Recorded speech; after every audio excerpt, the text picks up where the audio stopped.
بہت وقت پہلے کی بات ہے کہ ایک گھنے اور سرسبز جنگل کے بیچ میں ایک عظیم اور قدیم درخت موجود تھا۔ اس درخت کو جنگل کے سب جانور اور پرندے بڑا درخت کہتے تھے۔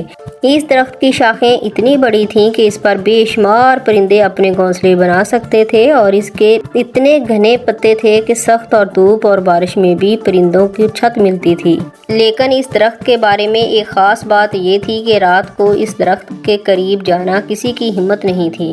ہر رات کے بعد جب دن نکلتا تو پرندے جنگل میں باتیں کرتے کہ بڑے درخت پر رات کو عجیب و غریب روشنی دکھائی دیتی ہے اور وہاں سے عجیب سی آوازیں آتی ہیں۔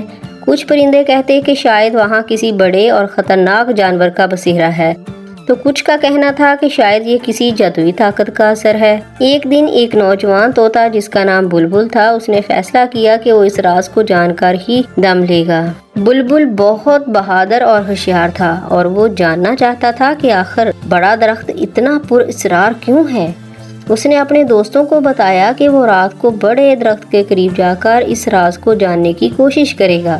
رات کا وقت آیا اور پورا جنگل سناٹے میں ڈوب گیا۔ بلبل اپنے مضبوط پروں کو پھیلائے آہستہ آہستہ بڑے درخت کی طرف بڑھنے لگا۔ اس کے دل میں تھوڑا سا خوف تھا، مگر تجسس اسے آگے بڑھنے سے نہیں روک رہا تھا۔ جب وہ درخت کے قریب پہنچا تو اس نے دیکھا کہ درخت کے تنے میں ہلکی ہلکی روشنی چمک رہی ہے اور درخت کے پتوں کی مدھم سی آوازیں آ رہی ہیں۔ بلبل نے ہمت کی اور درخت کی ایک شاخ پر بیٹھ کر غور سے سننا شروع کیا۔ اچانک اس نے محسوس کیا کہ کوئی اس سے بات کر رہا ہے۔ بلبل نے جب آنکھیں کھول کر دیکھا تو ایک خوبصورت چھوٹی سی چڑیا جس کا نام چاندنی تھا اس کے سامنے بیٹھی تھی۔ چاندنی نے بلبل کو کہا، تم یہاں کیوں آئے ہو؟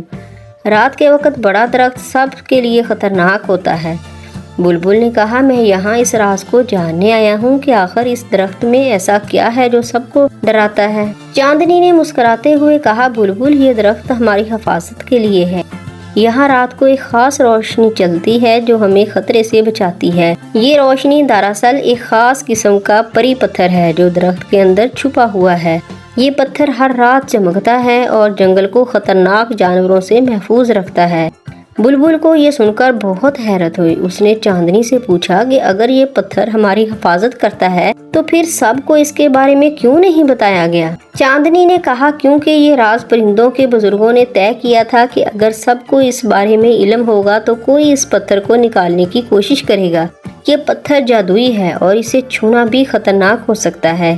بزرگ پرندے ہمیشہ اس کی حفاظت کرتے آئے ہیں اور ہمیں اس کی حفاظت کے لیے چپ رہنے کا حکم دیا گیا ہے۔ بلبل کو اب سب کچھ سمجھ میں آ گیا تھا۔ اس نے فیصلہ کیا کہ وہ اس راز کو کسی کے سامنے ظاہر نہیں کرے گا تاکہ یہ پتھر اسی طرح محفوظ رہے اور جنگل کی حفاظت ہوتی رہے۔ صبح ہوئی تو بلبل نے اپنے دوستوں کو کچھ بھی نہیں بتایا اور خاموشی سے دوسرے پرندوں کے ساتھ باتیں کرنے لگا۔ لیکن اس رات کے بعد سے بلبل کی زندگی بدل گئی تھی۔ اب وہ سمجھ چکا تھا کہ ہر راز کو جاننا ضروری نہیں ہوتا، اور کچھ چیزیں ایسی ہوتی ہیں جو کہ نہ جاننے میں ہی سب کے لیے بہتر ہے۔ یہ کہانی ہمیں یہ سبق دیتی ہے کہ ہر راز کو افشا کرنا ضروری نہیں ہوتا، اور بعض اوقات کچھ چیزوں کو محفوظ رکھنا ہی سب کے لیے بہتر ہوتا ہے۔